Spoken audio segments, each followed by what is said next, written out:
On a cold morning in March of 2009, in a township auction held inside the basement of a county building in Tama County, Iowa, a man named Walt Hessel raised his hand and bid $200 on a parcel nobody else in the room wanted. There were about 40 people there, most of them in for the good corner sections and the timber lot. And when the auctioneer called out the little half-acre at the bottom of the Mercer Road, the one with the silted-in pond and the cattails grown up over the spillway, the room did a thing rooms do.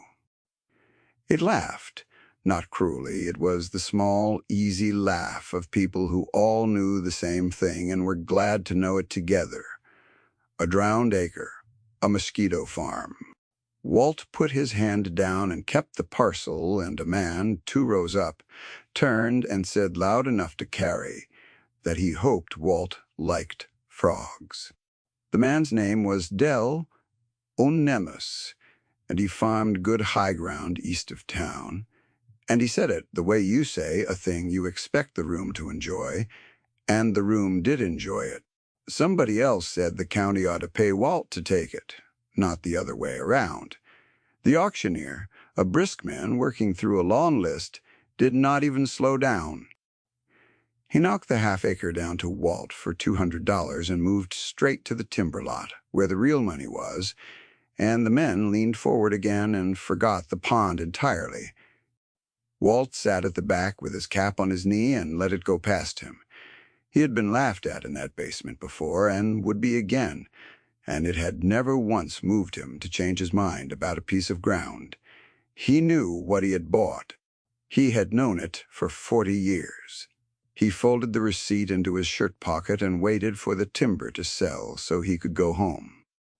16 years later, in the summer of 2025, a development company out of Cedar Rapids wrote Walt a check for that same half-acre, and the figure on it was $8,000, 40 times what he paid. And it was not the land they wanted at all. It was what he had grown in it. Let me tell you about the years between those two numbers, because the story of how a silted pond became worth 40 times its price is not a story about luck, and it is not a story about a developer with more money than sense. It is a story about water, and about what a man learns when he spends his whole life watching one small piece of it. Walt was 61 years old that March, and he had farmed a home place north of Toledo for most of his life. He was known for 2 things in that part of the county. The first was that he almost never spoke at the elevator, or the co-op meetings would stand at the back with his cap in his hands and let the loud men say their piece. The second was that he could read water, not in any way he could have explained to you. He simply knew, walking a field after a rain, where the wet would sit and where it would run, which low spot would hold a slough into July and which would dry by Memorial Day. People had stopped being surprised by it. They just sent for Walt when they wanted to know where to put a tile line or a stock tank, and Walt would walk the ground and point, and he was right often enough that nobody asked how. The half-acre at the bottom of the Mercer Road had belonged to the old Vance place before it was broken up, and the pond on it had been dug by hand some time before the First War, a stock pond for cattle that were gone before Walt was born. By 2009, it was a ruin. Decades of row crop runoff had filled it with silt until it was more mud than water, a flat brown soup maybe 2 feet deep at the middle, ringed by cattail and reed canary grass, so thick a man could lose a boot in it. The county had it on the books as wasteland. The neighbor, whose field wrapped around it, had been letting his runoff drain straight through for 30 years and considered the parcel a nuisance he was glad to be rid of. To everyone who looked at it, the pond was a problem somebody had finally stopped paying taxes on. Walt looked at it and saw something else. He had been looking at it, on and off, for the better part of 40 years, every time he drove the Mercer Road. And what he saw was not the mud. It was the way the water moved through it. Here is the thing most people never think about, and I want you to stay with me on this, because it is the whole story. When water leaves a cornfield in Iowa, it does not leave clean. It carries the field with it, a little at a time, the loosened soil and whatever was spread on that soil, nitrogen and phosphorus, and the fine clay that makes the water brown. That water runs to a ditch, and the ditch runs to a creek, and the creek runs to a river, and somewhere, far downstream, all of that loosened field becomes someone else's problem, a green bloom on a lake, a dead zone in a gulf, a silted pond, the kind everyone in that basement laughed at, is what happens when the land tries to keep some of itself. The mud at the bottom of the Vance Pond was 60 years of the Mercer Road's topsoil, settled out and saved. Walt did not have the words for any of that in 2009. He would learn some of them later, from a young woman with a degree, and that is part of this story too. What he had then was the principle in his hands, and his boots understood the way. He understood everything by watching. He had watched that pond catch what came off the fields above it for 40 years, and he had watched the water leave the low end of it a little cleaner than it came in, and he had thought, more than once, that a man who knew what he was doing could make that pond do that on purpose and do it better. So he paid his $200 and let them laugh, and he drove home, and the next spring he started. Let me tell you about the inheritance Walt was working from, because he did not invent what he did next. His grandfather, a man named August Hessel, who came over from Holstein in the 1882nd, had kept a kind of farm that had mostly disappeared by Walt's time. The old man kept a journal, a thick cloth-bound ledger that Walt's father had passed down and that Walt kept in the kitchen. And in it, August had written, in a cramped hand, half in German and half in English, the things he noticed. Where the springs were, how long a wet meadow held its grass in a dry year compared to a plowed field. Which plants grew at the edge of standing water, and which grew a foot back from it, and what that told you about how the water sat under the ground. August had farmed in a country where land was scarce and old, and people had been watching the same fields for 500 years. And he had brought that habit of attention across the ocean with him and written it down. There was a sentence in that ledger that Walt's father had underlined, and that Walt could have recited with his eyes closed. Translated, it ran roughly this way: the water does not hurry, and the man who hurries the water loses the field. August had meant it about drainage, about the fashion in his own day for digging straight ditches to rush water off the land as fast as it would go. He had watched those straight ditches cut down through the soil and carry the best of it away, and he had written that down too. Walt had grown up inside that idea. He believed, without ever making a speech about it, that the conventional wisdom of fast and straight and efficient was a way of losing things slowly, and that a man who slowed the water down and let it do its work could keep what others lost. The pond, to Walt, was a place to slow the water down. That first year he did almost nothing that anyone would have called farming. He waded the pond in chest waders and mapped it with a stick, learning its bottom, where the silt was deep and where the old hard clay of the original digging still held. The mud sucked at his boots, and the smell of it came up around him, the rich, rotten smell of a place where things had been settling and decaying for 60 years. And he learned to read that smell too, because the black sulfur stink of it told him where the muck was deepest and most alive. He cut channels through the cattail by hand with a brush scythe, not to drain the pond, but to make the water inside it move where he wanted. A slow curving path from the inlet, where the neighbor's field drained into the outlet at the low corner. It was brutal work for a man past 60. The cattail stood higher than his head in places, and the roots of it were a dense wet mat that fought the scythe, and he would come out at the end of a day black to the waist and aching and go back the next morning and do it again. He was lengthening the water's journey. Instead of running straight across the 2-foot soup in a day, the water now had to wind the long way, and the longer it took, the more of its load it set down. He had watched this happen in road ditches his whole life. Water that slows drops what it carries. Walt was building a machine with no moving parts, a machine for catching soil out of water, and his only tools were a scythe and an understanding of how water behaves when you stop being in a hurry with it. He worked it the way you work anything you mean to keep, a little every season, never finishing, because it was not the kind of thing that finishes. In the second year, he widened the upper basin where he wanted the silt to drop, dragging out the cut cattail in armloads and stacking it on the bank to dry. And in doing so, he made the upper water shallower and slower still a settling pool, so that by the time the water reached his channels, it had already given up the worst of its mud. He did not draw any of this on paper.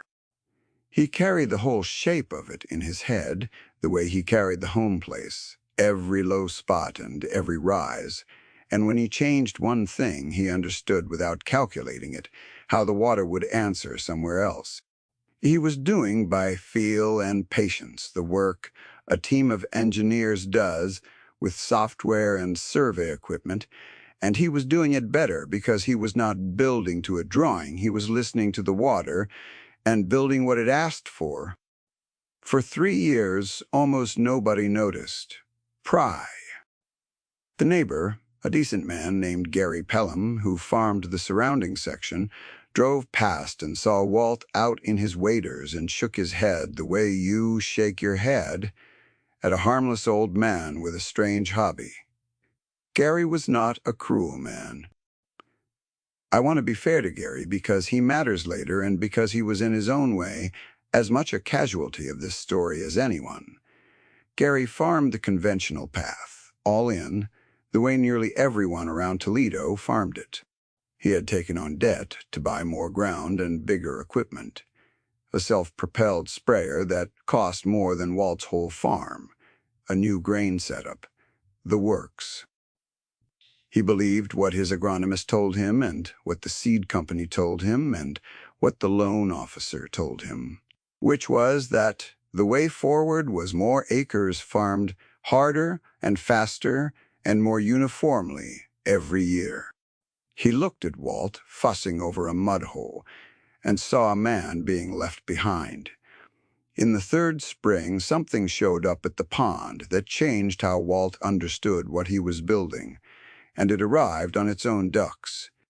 Not the few mallards that had always passed through, but a real gathering of them. And behind the ducks came the other things that follow clean, shallow water and growing plants.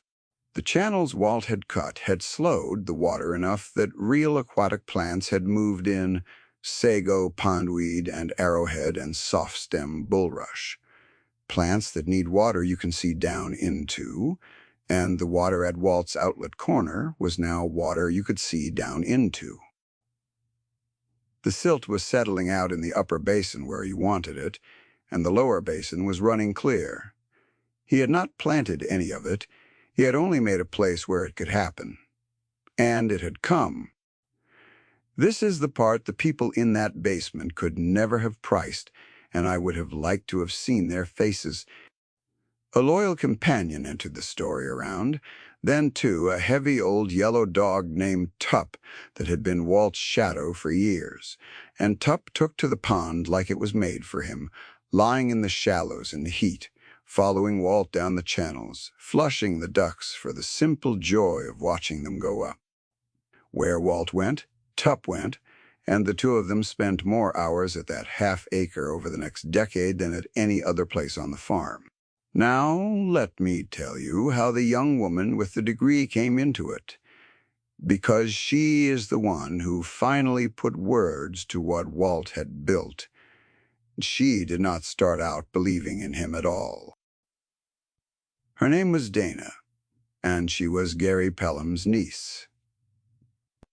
She had grown up in Toledo, gone off to Iowa State, come back in 2016 with a master's degree in agricultural and biosystems engineering and a job with a watershed project the state was running across 3 counties. The project's purpose was to reduce the amount of nitrogen and phosphorus and sediment that Iowa farmland sent downstream, and the chief tool the project promoted was a thing the engineers called a saturated buffer and a thing they called a bioreactor. Dax an engineered basin built to slow farm runoff and let it clean itself before it reached the creek. Dana spent her days with a clipboard and a tablet and a set of state-design specifications, trying to convince farmers to give up an acre or 2 of cropland to build one, and being told no over and over by men who did not want to take ground out of corn. The first time Dana saw Walt's pond, it was from the road, and she stopped her state pickup because she could not understand what she was looking at. Here at the bottom of the Mercer Road, in a county where she could not get a single farmer to build the thing her project existed to build, was a constructed treatment wetland. A good one, a beautiful one, sitting in a half-acre that the plat map told her belonged to a 68-year-old man with no engineering training and no connection to her program.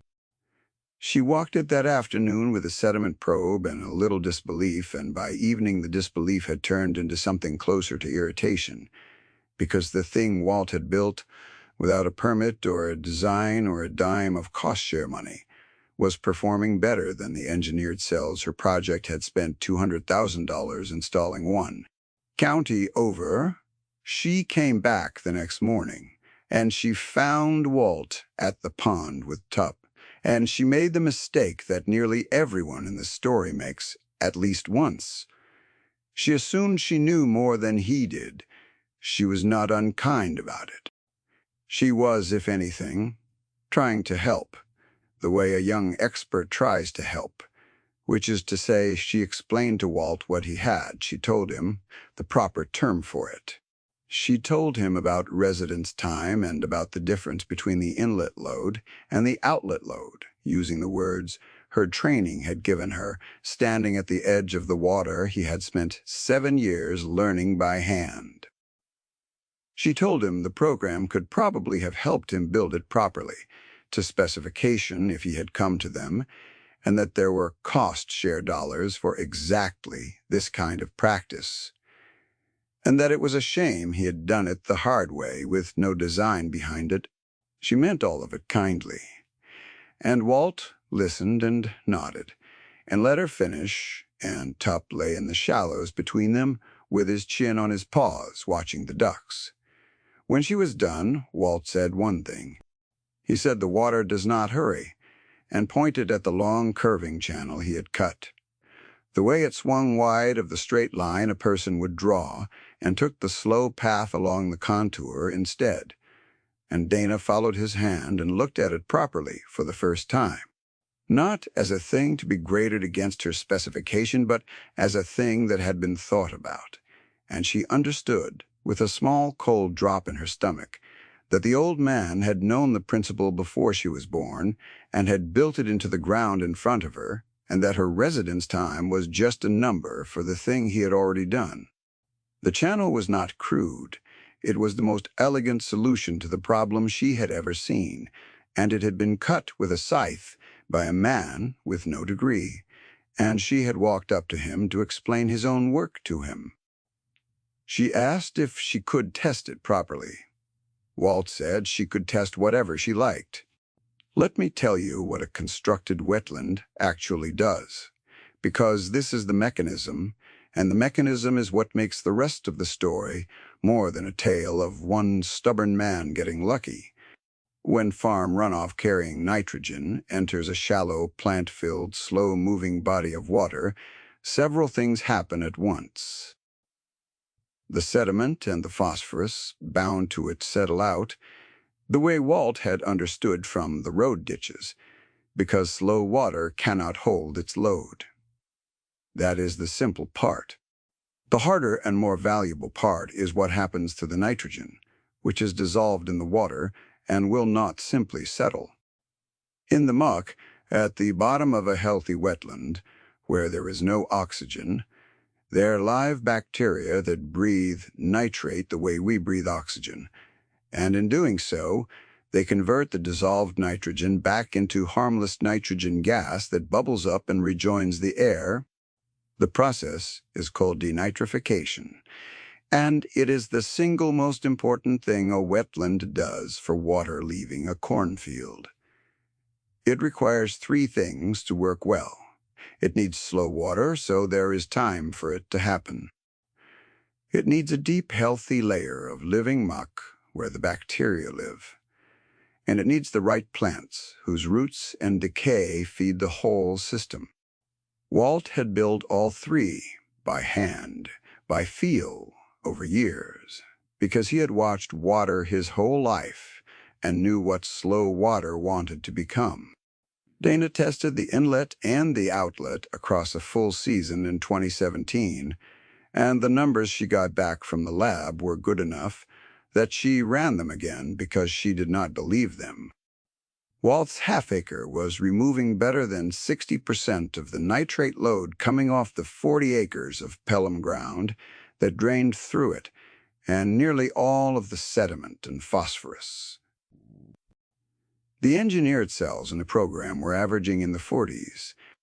Walt's drowned acre, his mosquito farm, the parcel a room full of farmers had laughed at for $200, was outperforming the state's best work at a fraction of the cost, and it had been doing it quietly for years while everyone drove past.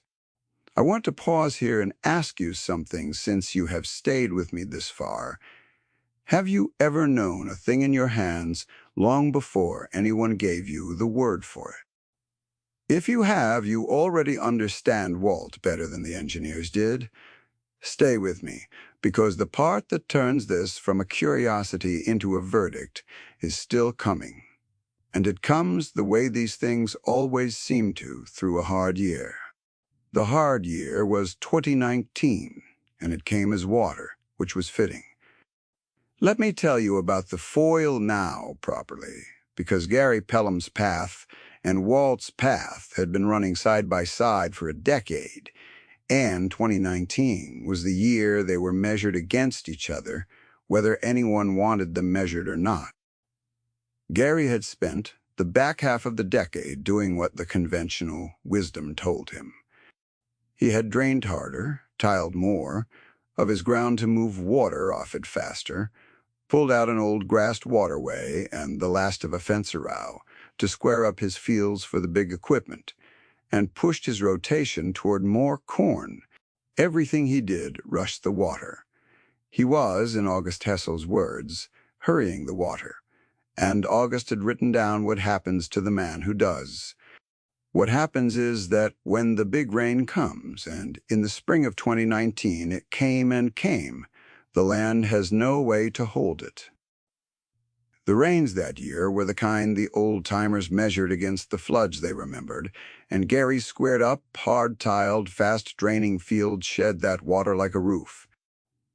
It came off his ground in a brown flood, carrying his topsoil with it, and it cut a gully through the bottom of his best 40, where the grassed waterway used to be. A gully you could have lost a calf in. He lost his crop on the low ground twice, once to the spring flood, and again when he replanted and the summer turned and drowned it out. He stood at the edge of that gully in June with his cap in his hand and looked at 4 feet of black soil cut away in a single week. Soil his father and his grandfather had farmed and kept, and there was nothing to do about it and no one to be angry at. He watched the loosened black soil of 3 generations leave his farm in the runoff, and he had a sprayer payment and a land payment due, regardless. By the county's reckoning, he lost most of the yield on 60 acres that year, and the replant seed and the diesel on top of it, and the gully took ground out of production that would not come back without earthwork he could not afford. He was not being punished for being a bad farmer. He was a good farmer doing exactly what the system told good farmers to do, and the system had no answer for a year like that. Walt's pond that same spring did what it was built to do. The flood that tore a gully through Gary's 40 arrived at the top of Walt's half-acre as the same brown, violent water, and the pond took it and slowed it and spread it through the long, curving channels, and the cattail and bulrush bent under it and held, and the deep living muck soaked it up like the sponge it was. And the water that left the low corner 3 days later, left clean and slow and gentle, the pond not only survived the flood, it ate it. The very event that ruined the conventional path was the event the patient path had been built without anyone quite intending it to withstand. Tup sat on the high bank through the worst of it next to Walt, the two of them watching the water come down off the Pelham ground like the end of the world, and watching Walt's half-acre turn it into something harmless. That was the second time the dog was there for the thing that mattered. Dana saw all of it, because by then she was at the pond constantly, and she had stopped being the skeptic. Watching a flood that destroyed her own uncle's field get absorbed and cleaned by an old man's hand-cut wetland did something to how she understood her whole profession. She had been trained to build these things to specifications on paper, to a standard. Walt had grown one the way you grow anything, by attention and patience and years, and his was better than her standard because it had been allowed to become itself. She started spending her evenings at Walt's kitchen table with August's ledger open under the hanging light, asking Walt to translate the old German, writing down in her own notebook the things the old man had noticed 100 years before her instruments could measure them. The expert had become the student. It did not feel like defeat to her. It felt like finally being taught. Now we come to the developer and to the check, because that is where the title pointed us, and I have not forgotten it. In 2024, the city of Cedar Rapids and the county, under real pressure from the state and from a lawsuit downstream about water quality, began looking hard for ways to reduce the sediment and nutrient load in the watershed that fed the city's reservoirs. A development company, working as the contractor on a large public stormwater and conservation project, was tasked with finding and securing sites where treatment wetlands could be built, or better and far cheaper, where functioning ones already existed and could be protected with a permanent easement. Dana, who by then was a senior person on the watershed project, and who knew every basin and buffer in 3 counties, knew exactly where the best one was. She had the data on it going back to 2017. When the company's people asked her where the highest performing treatment wetland in the county was, she did not hesitate. She took them down the Mercer Road. They came on a clear morning in June of 2025, 3 of them, in a clean SUV that did not belong on that gravel. And they walked Walt's half-acre with Dana, and they were quiet for a long time. The lead man, a careful person named Rias, who had spent his career around engineered conservation and had never seen anything like what an untrained farmer had built by hand, kept asking Dana to confirm the numbers, and Dana kept confirming them. 60-some%, nitrate removal, sustained, over 8 years of data. Near total sediment capture. A wetland that had survived the 2019 flood intact and gone on working. They were standing in front of the single most cost-effective piece of water treatment infrastructure in the county, and it had cost the public nothing, and it would cost almost nothing to keep. and it could not be replicated by anyone who did not have 40 years to watch water the way Walt had. Bryce asked Walt what he would take for a permanent conservation easement on the half-acre, the right to protect it and keep it as a treatment wetland forever, with Walt retaining the land. He had a figure in mind. He had built engineered cells that cost $200,000 and performed worse, and he knew what this one was worth to the project against what it would cost to build new. Walt, who had never in his life named a price for anything to do with that pond, looked at the water and looked at Dana and said he didn't rightly know what such a thing was worth. So Ruiz told him, $8,000.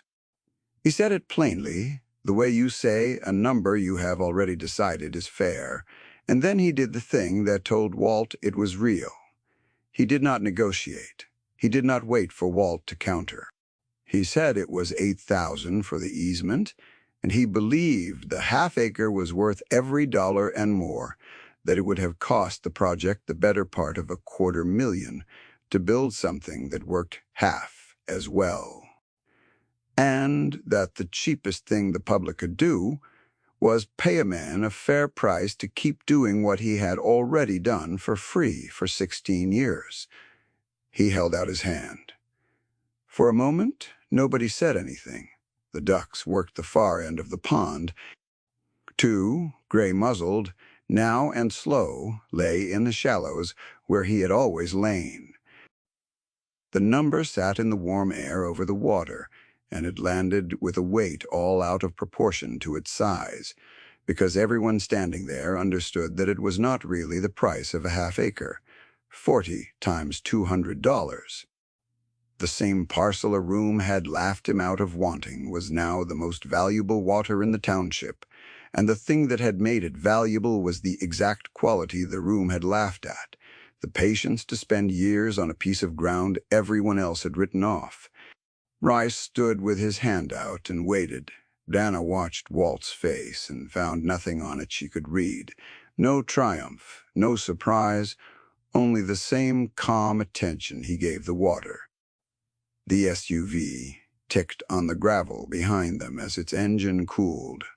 A red-winged blackbird called from the cattail, and another answered it. The silence held a long beat, longer than was comfortable for the men from the city, who were used to numbers being met with numbers, and then it broke. Walt shook the man's hand. He did not say, "I told you so," because there had been no one to tell. He had not built the pond to win an argument. He had built it because the water asked to be slowed, and he knew how to slow it, and the easement money was, to him, almost beside the point. What it did do was settle something, the way a number read aloud can settle a thing that years of quiet work cannot. It made legible, in the one language the world insists on, a value that had been sitting there in plain sight at the bottom of the Mercer Road the whole time. Let me tell you what Walt did with the rest of it, because the money was the smallest part of what came after. The Cedar Rapids project did not want only Walt's pond. They wanted 10 more like it across the watershed, and they had just learned that the cheapest, best way to get them was not to hire engineers to build cells to a specification, but to find the low, silted-up corners of farms and let them be made into what Walt had made. And the one person alive who knew how to do that by hand, who could walk a drowned acre and read where the water wanted to go and cut the channels that would teach it to clean itself, was a 77-year-old man who had never charged anyone for anything. Dana set up the rest. Over the next year, Walt walked 11 different parcels in 3 counties, with Roos's people and with Dana taking notes, and at each one, he did the thing he had always done, stood quiet for a long while reading the ground, and then pointed and said where the channel should go and why. Gary Pelham was one of the 11. That is the part I have been waiting to tell you. After 2019, Gary had been in trouble, the slow kind that takes a few years to finish a farm, and he had sold off the big sprayer and pulled back, and he was a quieter man than he had been. When the project came looking for a wetland site on his ground, the low 40 where the gully had cut, it was Walt who walked it with him. The two old neighbors standing at the edge of the wound, the flood had left, and it was Walt who showed Gary where to slow the water that had ruined him. Gary built it the next spring, with the project's money and Walt's hand guiding it, and the gully healed, and the low 40 that had been a loss every wet year became a thing that earned the family a conservation payment and kept its own soil where it belonged. Gary was not too proud to be taught. He stood with Walt at the edge of the new wetland the following summer and said plainly that he had been wrong about the pond and about Walt and about a good many things, and Walt said the only thing he ever said about any of it, which was that the water does not hurry. The credentialed certainty of an entire way of farming embodied in a decent man had been corrected not by argument, but by water, and the correction had turned a neighbor into a student. August's ledger sits at the center of this, and it did not stay in Walt's kitchen. Dana asked, and Walt gave it to her, the cloth-bound book with its cramped 100-year-old German, the cover worn soft at the corners by 3 generations of hands. Dana did with it the thing Walt could not have done. She read it properly, all of it, sitting up late over it with a German dictionary and a notebook, and she found in it a working theory of land and water that the old man had built by attention alone. Observations of springs and seeps and the slow behavior of water in soil that matched, line for line, things her own instruments had measured a century later. She began the slow work of turning August Hessel's underlined sentences into something she could carry into her own profession, into the design of every wetland the project built after. The state specifications, the engineered standard Dana had once stood at the pond and recited, began quietly to change in 3 counties, bent toward the thing the old farmer had known, which was that you do not build a wetland to a number. You make a place and let it become one. Here is the thing I have come to believe, having walked this ground and learned this story. There are 2 ways of knowing a piece of land. One way measures it. It arrives with instruments and specifications and a price per acre, and it is powerful, and it built much of the world we live in. And on the morning of that auction, it sat in a county basement and it laughed, because by every measure it owned, the parcel at the bottom of the Mercer Road was worth nothing. The other way watches it. It does not measure so much as attend, year over year, until the land has taught it what the land is. That way is slow, and it is easy to mistake for foolishness, and it has no words to defend itself in the basement, and it raised its hand and bid $200 and let the room laugh. For 16 years, the 2 ways of knowing ran side by side down the Mercer Road, the measuring kind, on the high ground, squaring its fields and rushing its water, and the watching kind at the bottom, slowing it.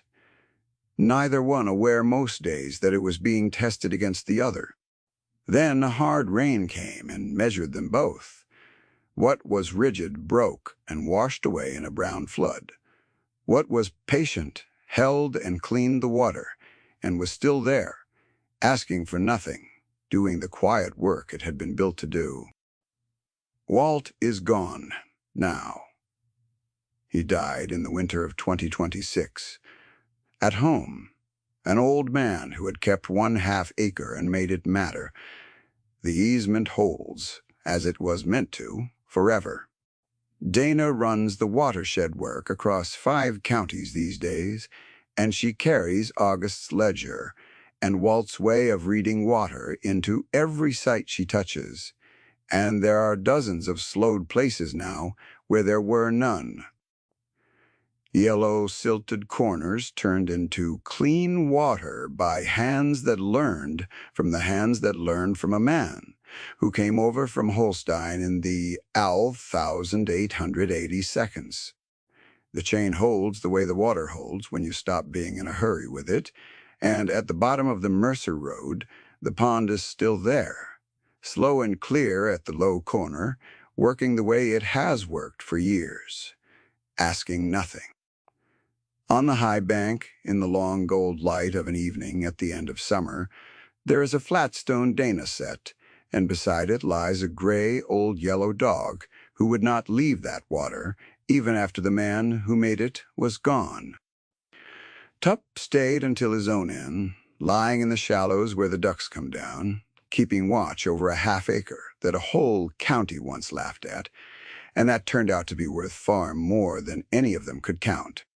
The water does not hurry, and the man who knew that, and was patient with it, kept the field.